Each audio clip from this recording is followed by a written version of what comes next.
dia. Nós vamos iniciar uma entrevista com o senhor José Antônio, hoje dia 11 de fevereiro de 2022, na cidade de Itupiranga.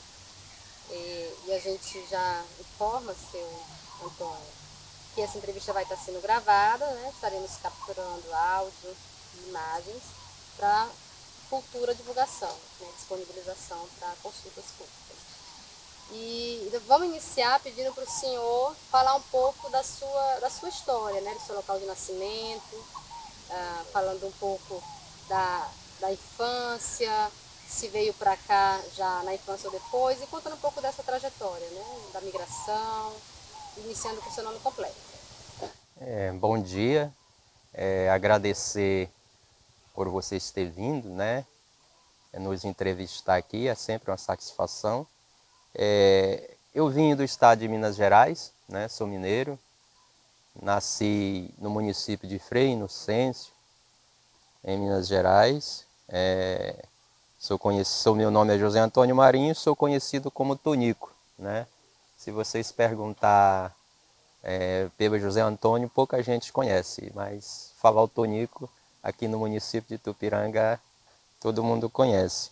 Então eu cheguei muito cedo aqui no município de Itupiranga, aos 12 anos de idade. Você nasceu em que ano? Né? Nasci em 1962, né? Lá no estado de Minas Gerais. E o meu pai, né, tinha uma terrinha muito pequena lá em Minas Gerais e praticamente vivia trabalhando para outras pessoas, né? A terrinha era muito pequena, então tinha que estar indo para terras alheias para poder plantar, porque a terra não dava condições de subsistência, né?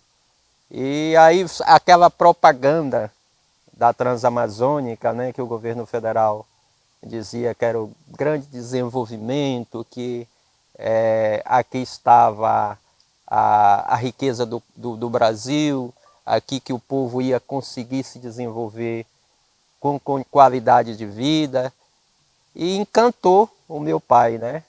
E meu pai deslocou das Minas Gerais para cá para conseguir terras, né? Porque a propaganda do governo federal era muito grande com relação a isso, né? De habitar a Amazônia. E o meu pai veio com esse intuito. Chegamos aqui em 1975, né? Praticamente ali no quilômetro 84 da rodovia Transamazônica, distrito de Cajazeiras. E fomos para uma vicinal, né? Morar numa vicinal, estradazinha feita de facão, pinicada, né? Como se fala no linguajar popular. E ali meu pai fez uma choupana, né, de palha, e fomos viver ali. 9 irmãos, mas meu pai e minha mãe, no meio da mata, né, onde tinha só onça, porcão, veado mateiro, muita caça, né? Era muito farta a caça, mas uma vida muito sofrida, né? A vida do nosso povo naquele tempo. Não, a propaganda do governo federal era verdadeiramente uma propaganda enganosa, né? Eles pegaram o povo do centro-oeste, da região sul do Brasil, do nordeste, e fez com que esse povo entrasse aqui e morrer muita gente de malária. Muita gente. Eu cheguei a pegar 5 malárias, né? Eu cheguei a entrar em coma com a malária. Era muito sofrido, muitíssimo difícil. Ainda bem que tinha o pessoal daquele tempo que chamava Açucã, né? Ainda era quem conseguia chegar aonde a gente estava, né? Que chegava a pés, lá no meio do mato, encontrava a gente com malária tremendo e aconselhava que deslocasse para a cidade. Até mesmo porque nós não tínhamos conhecimento ainda da malária, né? Vindo lá daquela região de Minas Gerais, onde naquele tempo não existia mais malária lá. E quando chegamos aqui foi um sofrimento muito grande com relação a isso. Outra enganação também com relação à questão das moradias, né? O governo federal fazia aquela propaganda tão bonita que era moradia com água potável, com tudo os colonos, né, chamado colono naquela época, que eles chamavam todo mundo de colonos.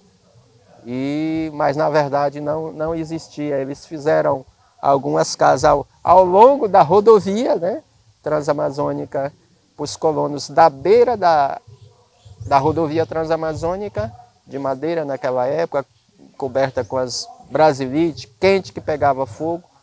Mas nas vicinais mesmo não existia moradia para os trabalhadores, né? Era uma vida assim muito, muito, muito difícil. Bebia água do igarapé, era muito difícil. E as crianças se adoeciam tudo naquela época de verminose, né?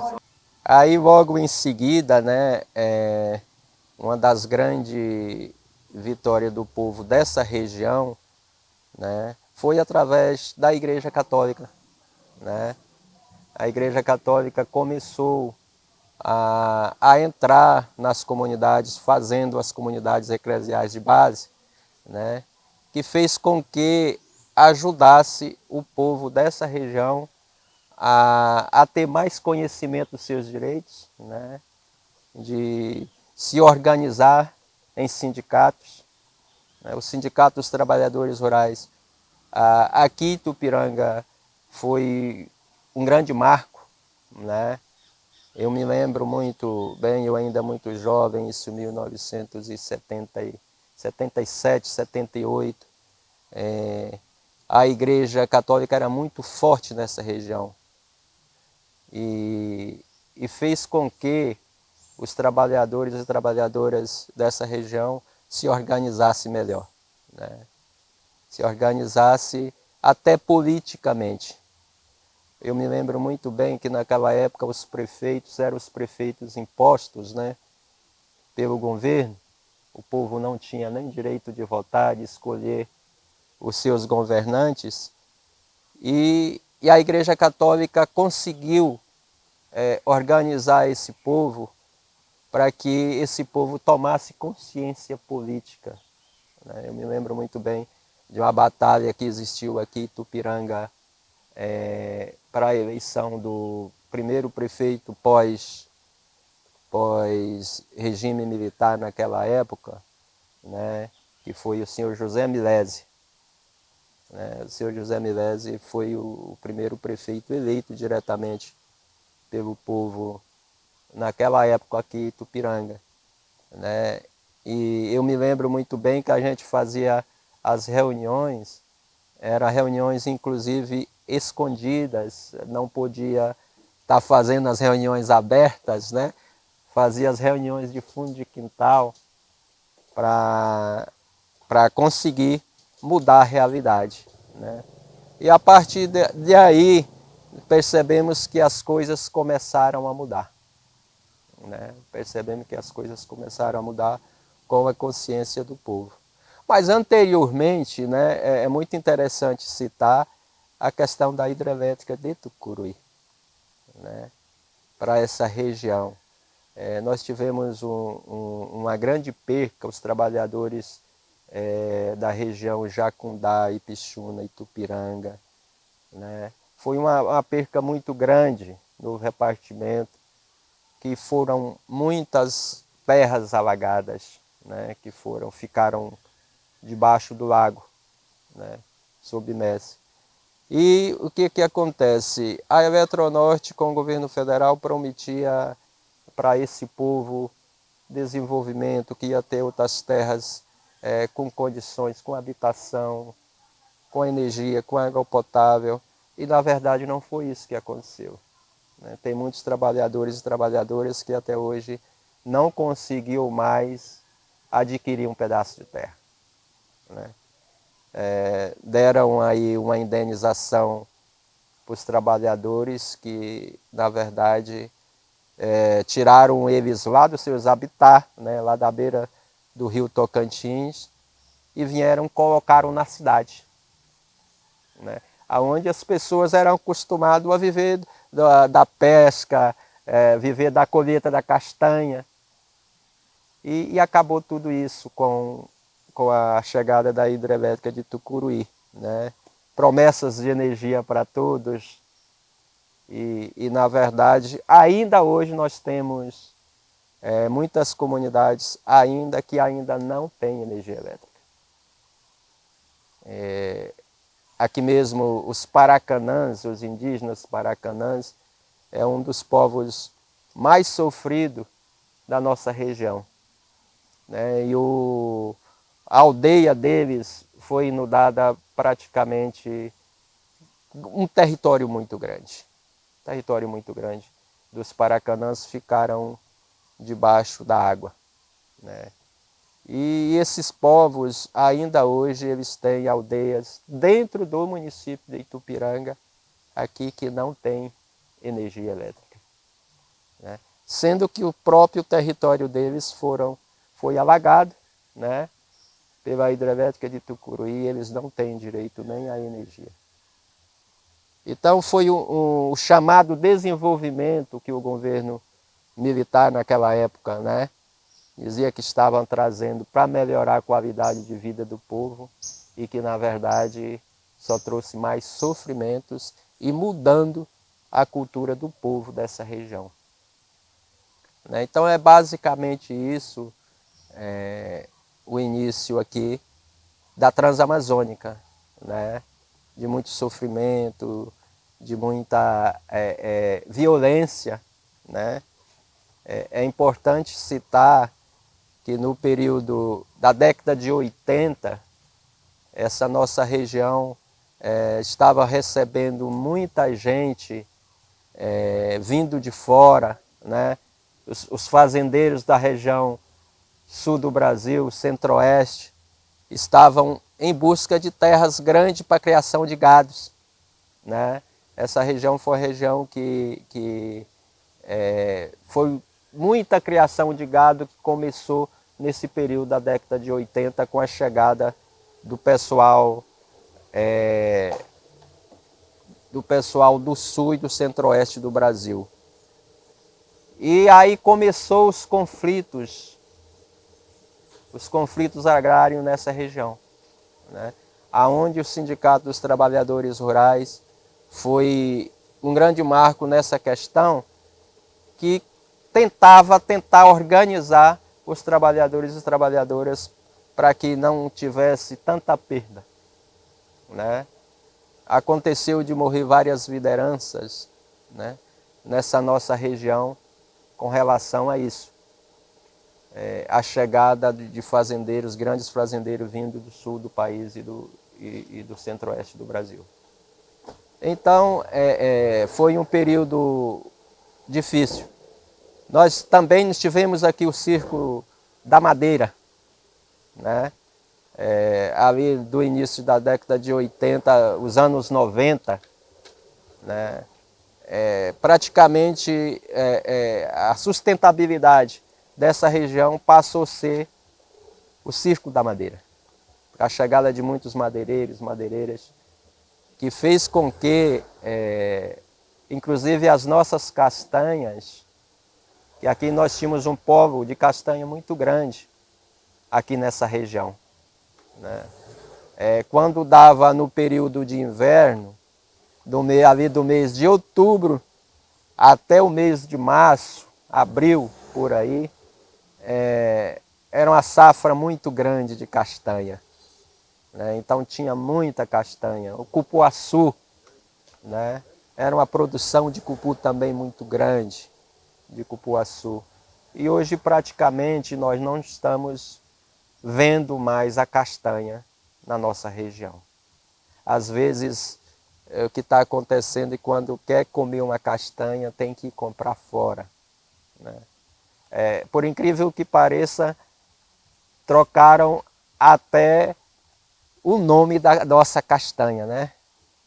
Que era a castanha do Pará, todo mundo sabe da origem da castanha, e até o nome da nossa castanha foi mudado, né? Então o que está acontecendo é que nós estamos perdendo a cultura, a identidade dos povos amazônicos, né? Então basicamente isso desse período até a década de 80, 90, foi o que mais aconteceu, né? E falando de mim, da minha vida, né, nesse envolvimento com as igrejas, né, com o sindicalismo, terminamos entrando no mundo político, né? Eu falava ainda há pouco do José Milesi, e eu me lembro muito bem quando ele chegou aqui ainda seminarista da Igreja Católica, né? E ele, juntamente com meu irmão José Marinho, que é meu irmão mais velho, hoje falecido, eles encamparam essa luta política em Itupiranga, do sindicalismo e partidário mesmo, né? Naquela época existia só 2 partidos, né? Que era o chamado MDB. O MDB era o Partido da Luta do Povo, né? Onde estavam as entidades envolvidas, e o MDB do capitalismo, né? Dos militares, né? Dos grandes empresários. E aí começou essa organização do MDB Itupiranga, que chegou na eleição do José Milesi para prefeito. O meu irmão José Marinho era sindicalista, membro do Sindicato dos Trabalhadores Rurais, se elegeu a vereador também em Itupiranga. Morava lá no quilômetro 84, era um vereador dos trabalhadores da zona rural, trabalhador rural. E assim se deu também a minha vida, né? Eu ainda muito jovem terminei também me envolvendo também nos movimentos da igreja, né? Pastoral da juventude, né? As comunidades eclesiais de base. E também me envolvi no mundo político e em 1997 me elegi pela primeira vez vereador também em Itupiranga. Nessa época pelo Partido Socialista Brasileiro, PSB. Mas voltando um pouquinho na história política, quando iniciou-se o PT no Brasil, eu organizando junto com os trabalhadores e trabalhadoras de Itupiranga, fiz a primeira comissão provisória do PT em Itupiranga. Eu fui o primeiro presidente do PT aqui em Itupiranga. Nessa época também lançamos candidatura a prefeito, que era o meu irmão José Marinho, foi candidato a prefeito, e o vice, o Osmarzinho de Nova Ipixuna, que o Nova Ipixuna ainda fazia parte de Itupiranga.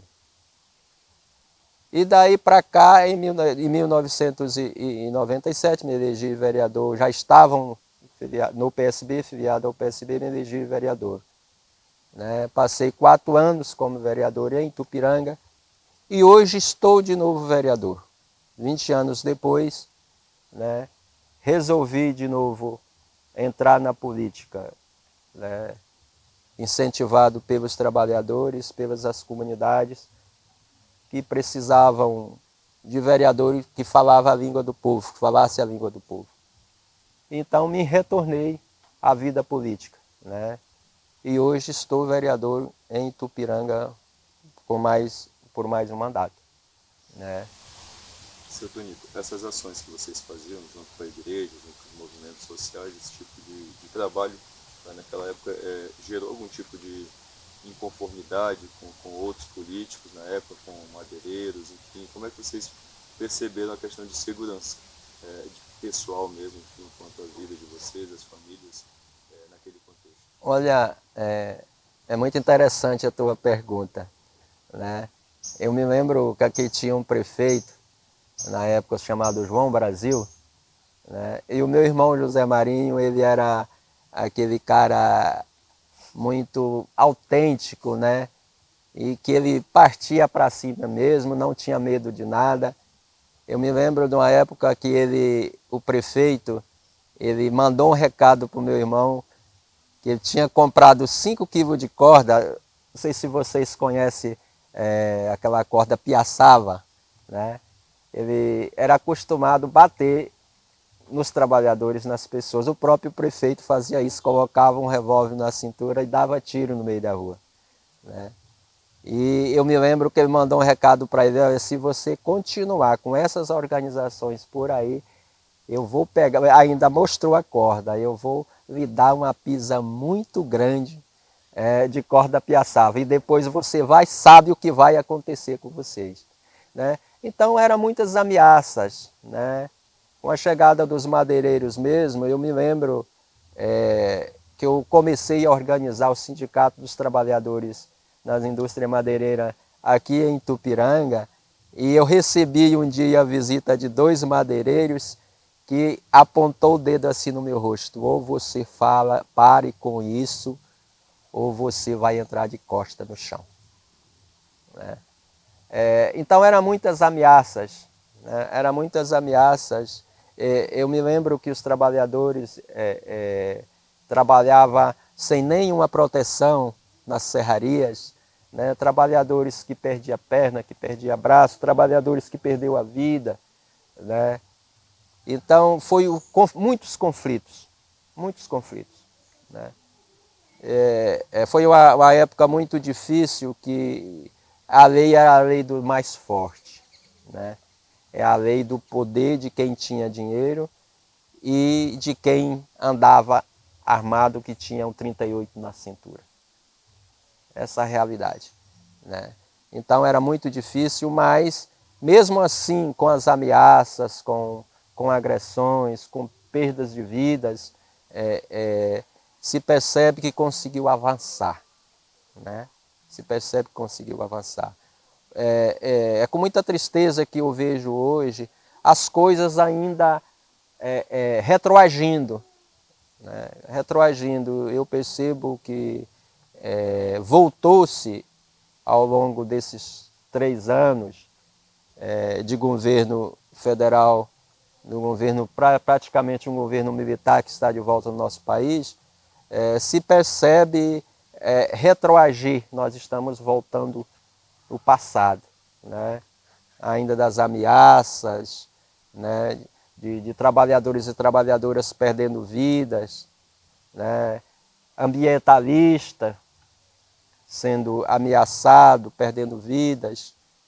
Então se percebe que está precisando do nosso povo acordar de novo, do nosso povo acordar, para que não deixe voltar ao passado daquela vida que sofremos tanto.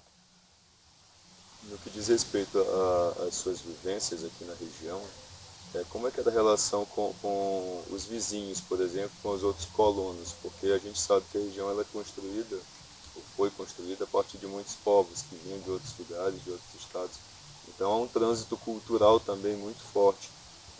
Para além de toda a história de luta, existe também a socialização, o lazer. Como é que vocês se divertiam, como é que vocês viviam, que estratégias naquela época existiam para vocês terem vivências mais felizes em relação de construção de afetos, né, de grupos, enfim, distantes e diferenciados uns dos outros? Olha, como eu falava lá no início, né, que a Igreja Católica teve uma importância muito grande com relação a isso, né? Porque existia as comunidades eclesiais de base, e era sempre fazia, né, os encontros, né, de comunidades, organizava aos finais de mês, final de semana, as organizações das igrejas, né, onde tinha os movimentos de jovens, os movimentos de mulheres, de adultos. Então fazia com que esses povos se encontrassem e fazia com que as culturas se integrassem, né? Eu me lembro muito bem que para comer, por exemplo, a farinha do Pará, né? A farinha de puba, quando nós chegamos aqui em Itupiranga, de Minas Gerais, nós não éramos acostumados a comer farinha. Eu me lembro muito bem que tinha um vizinho nosso, por nome de Seu Vicente. Ele tinha toda a paciência do mundo, eu ainda muito pequeno, ele sentava comigo próximo assim e dizia: Tonico, a farinha de puba a gente come dessa maneira. A gente tem que mastigar ela devagarzinho, porque senão até os seus dentes você vai quebrar. Mas quando você acostumar, você vai ver o quanto é gostoso essa farinha, né? Então a gente foi acostumando, né, essa vivência. Você falar na questão da cultura, era muito interessante, por exemplo, carimbó, né? O carimbó, nós não sabíamos como dançava, como brincava o carimbó, né? E o povo daqui fez com que a gente aprendesse e passasse a gostar né, do carimbó. Então o pessoal fazia muitas festinhas de comunidade, né, para dançar o carimbó, para aprender o carimbó. Então foi um período sofrido, mas ao mesmo tempo gostoso, que a gente aprendeu a viver com uma cultura totalmente diferente, mas com muita harmonia com relação a isso, né? Eu não vi muito conflito aqui na região por causa da cultura, né? Sim, por causa, com relação à agricultura, isso sim, com relação à agricultura, porque os povos aqui eram acostumados a viver do extrativismo, né? Da pesca, da colheita da castanha, do açaí, do cupuaçu, né? Então, com a chegada do pessoal do sul e do centro-oeste, fez com que, né, esse povo mudasse a cultura, né? Hoje praticamente, o paraense aqui dessa região, que nasceu aqui, que era acostumado a viver da pesca, do açaí, do cupuaçu, da farinha de mandioca, né, hoje se transformou em fazendeiros, né? Então se transformou em fazendeiros, criando gado, né? Então mudou totalmente, essa é a realidade, mudou totalmente a cultura dos povos. E essa ideia de desenvolvimento, que era uma política, enfim, do governo, de integração da Amazônia aos outros estados, de cuidar das fronteiras, isso o senhor lembra, já na sua infância e adolescência, isso era um diálogo que existia entre as pessoas? Como é que o senhor avalia essa ideia de desenvolvimento? Houve desenvolvimento? Para quem que foi? Isso era um debate entre vocês já naquela época?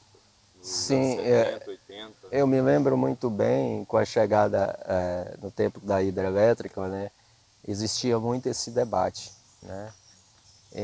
O pessoal da Eletronorte, eles sempre mandava os engenheiros deles, né, os técnicos, para tentar convencer as pessoas.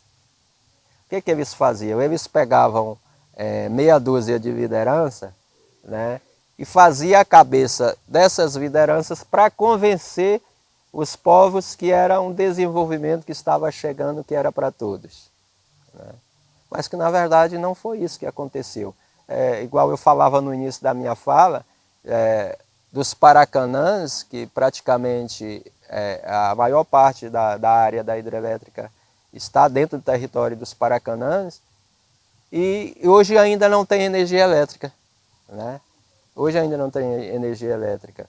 Então aquele desenvolvimento que eles diziam que era para todos, né, que ainda hoje fala, né, que é para todos, não foi e não é, né?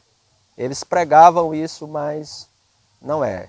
Mas, igual eu falava, a Igreja Católica, né, o sindicato, tentava conscientizar os trabalhadores que não era bem isso, né, que não era bem isso que ia acontecer, né? E, na verdade, não era um desenvolvimento para todos, era para as grandes indústrias, né, para o Carajás, né, para a questão da Vale do Rio Doce, mas que para os trabalhadores, na verdade, só trouxe transtorno, né? É igual ainda hoje, né, nós estamos num debate muito grande aqui em Tupiranga e nessa região do Lago de Tucuruí, dessa região, com relação ao derrocamento do Lourenção, né? Então é uma questão que eles vêm, pregam que é desenvolvimento para todos, que essa região vai desenvolver, vai ter um alto desenvolvimento, mas que na verdade nós sabemos que vai ser só para carregar a soja que vem do Mato Grosso e carregar o minério de Carajás e transportar os bois, né, dos laticínios, dos grandes fazendeiros, dos grandes produtores rurais, né? Então, esse desenvolvimento, chamado desenvolvimento que eles dizem que vem para os nossos povos, infelizmente ainda não vimos acontecer. E dentro dessa ideia de, ainda pegando esse gancho sobre desenvolvimento e a estrada de vocês, existiram também formas de manutenção da cultura de vocês de outros lugares? Ao vir para cá, para o Pará, vocês socializavam, por exemplo, fazer um dia de comida, quem vem de Minas e ter um restaurante, alguma coisa desse tipo, se existe uma musicalidade que vocês gostam nos seus estados. Existia essa manutenção de cultura? Como é que foi lidar com a saudade? Houve a possibilidade de, ao chegar aqui, de voltar para a região que vocês vieram? Isso era uma possibilidade para vocês? Como é que foi esse momento? Assim? Muito grande, existia muita vontade de voltar, né? De retornar. Mesmo a gente sabendo que existiam terras aqui com abundância para trabalhar, mas a vontade de voltar era muito grande, porque o sofrimento vocês não imaginam. Vocês não imaginam o quanto era sofrido essa região, né? Era muito sofrido. E com relação à música, né, à cultura, né, por si dita, inclusive nessa região os povos não conheciam a música sertaneja, né? Eu me lembro muito que nós trouxemos uma radiolazinha, não sei se vocês conhecem, né, que a gente colocava um disco de vinil em cima para tocar. E meu pai gostava muito do Tonico e Tinoco, era uma dupla sertaneja muito boa, das antigas, Milionários Zé Rico, enfim, as duplas antigas. Aí quando o pessoal chegava, né, que aqui nós tínhamos, praticamente aqui foi habitado mais no início por os povos maranhenses, né? E eles não conheciam a música sertaneja, não conheciam. Aí quando chegava em casa que estava tocando aquelas músicas, eles ficavam todo mundo admirado. Mas ao longo do tempo começaram a acostumar, né? Que aí também foi chegando o povo do Nordeste com forró, né? Porque praticamente o povo aqui gostava mais era do carimbó e do brega, né? Eram as músicas que mais tocavam naquela época aqui com os povos daqui. E aí com a chegada dos mineiros, dos goianos, né, baiano, que gosta muito do sertanejo, foi que introduziu aqui nessa região a música sertaneja.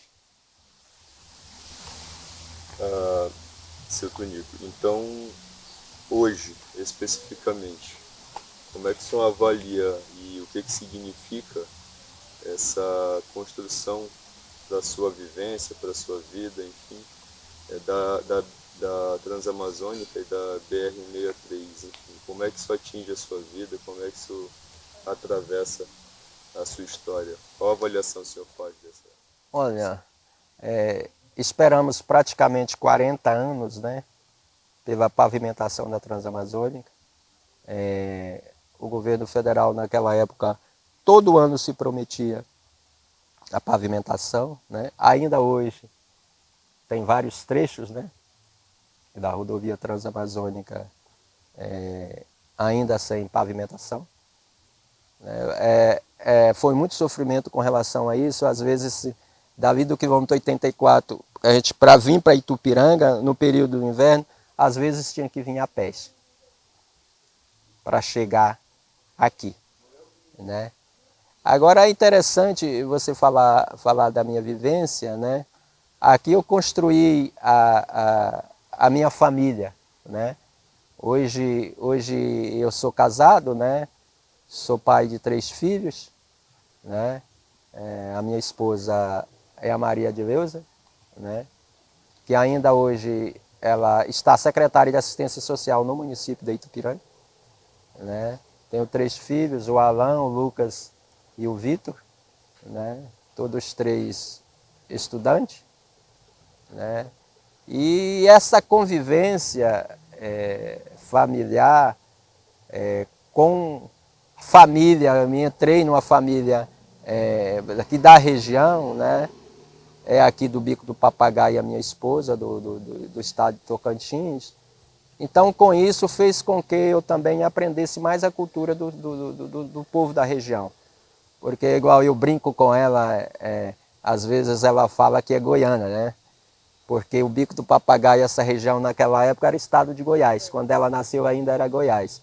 Aí eu brinco com ela, eu digo para ela que ela não é goiana, ela é maranhense. Porque os povos do Bico do Papagaio, praticamente ali, é a migrante do Maranhão, né? Você vai lá, você conversa com os povos dali, os pais, os avós, tudo são maranhenses, né? Então eu brinco com ela que ela é maranhense. E então fez com que eu me acostumasse mais rápido ainda com a cultura dos povos aqui da região. O nome do nosso projeto, você indicou, é 50 mais 50. Os primeiros 50 a gente faz uma reflexão acerca da vida pessoal, coletiva, da vivência nesse território da Amazônia, enfim. E os outros 50 é exatamente uma projeção, é uma expectativa. Qual a sua expectativa de futuro, enfim? Qual a ideia de futuro que o senhor tem para a região, a partir desse entorno da Transamazônica? O que o senhor espera para essas populações, para essa parte da Amazônia Paraense? Olha, eu espero muito, muito que os próximos governantes, né, desse país olhem para a Amazônia com um olhar diferenciado, né? Essa nossa região, os pobres, praticamente ditos, trabalhadores pequenos, eles não precisam criar gado para sobreviver. E o governo federal tem feito com que os trabalhadores que têm 5 alqueires de terra, que têm 10 alqueires de terra, se transforme em produtor de gado. Isso está fazendo com que o nosso povo não tenha alimento na mesa, né? Hoje, se vocês observar, o valor de 1 quilo de carne hoje está chegando a R$40, né? O trabalhador que tem 5 alqueires de terra aqui nessa região, se ele tiver 30 vacas, essas 30 vacas vai passar fome. E vai terminar criando 5 bezerros e em seguida está entregando para o fazendeiro e ele não tem lucro, né? Então o que eu espero, né, na realidade é que os nossos governantes enxerguem que os trabalhadoras dessa região precisam voltar a viver de cultura sustentável. É isso que precisa para a nossa região amazônica, para essa nossa região. Não é fazer com que o trabalhador que tem 5 alqueires de terra, o banco, o governo, venha e incentive para que compre gado. Tem que incentivar os trabalhadores e trabalhadoras dessa região a plantar para que tenha alimento na mesa, para que o alimento barateie mais.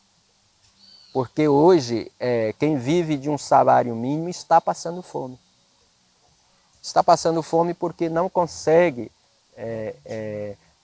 sustentar mais a sua família com o salário, né? Então tem feito com que os trabalhadores e trabalhadoras saiam das suas terras e venham para a cidade, para tentar arrumar um emprego. E as cidades não estão suportando, não tem emprego para esse povo, né? E o nosso povo costumou viver da terra, costumou tirar o seu sustento da terra, né?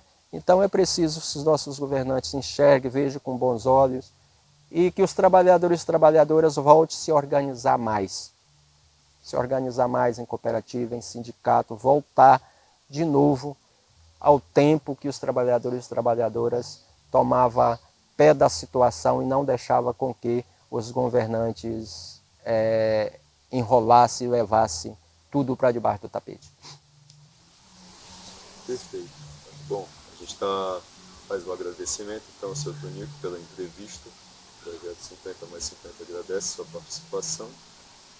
E a gente deixa o microfone aberto se o senhor quiser ainda dar alguma mensagem, falar alguma coisa.